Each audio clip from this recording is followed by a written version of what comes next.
দেশে বাইরের খবর। কাশ্মীর সীমান্তে টানা পঞ্চম দিনের মতো সংঘাতে জড়ালো ভারত ও পাকিস্তান।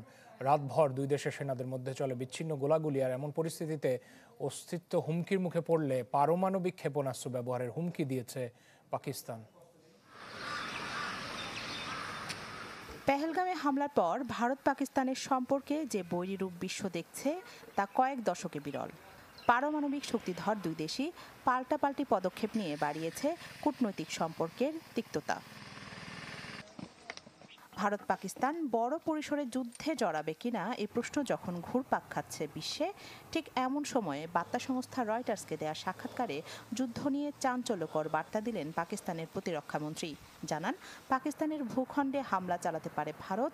আরও বলেন, পাকিস্তানের অস্তিত্বে সরাসরি হুমকি এলে পারমাণবিক অস্ত্র ব্যবহারে পিছপা হবেন না তারা।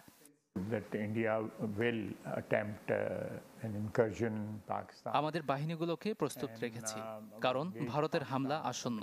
এমন পরিস্থিতিতে কিছু কৌশলগত সিদ্ধান্ত নিতে হবে পাকিস্তানকে। পারমাণবিক অস্ত্র কেবল তখনই ব্যবহার করা হবে যদি আমাদের দেশের অস্তিত্বে সরাসরি হুমকি আসে। এদিকে মঙ্গলবার মধ্যরাতে টানা পঞ্চমবারের মতো সীমান্তে গোলাগুলি করেছে দুই দেশের সেনারা। বিচ্ছিন্ন সংঘর্ষের খবর এসেছে নিয়ন্ত্রণ রেখায় থাকা কুপওয়ারা, বারামুল্লা ও আখনুর সেক্টর থেকে।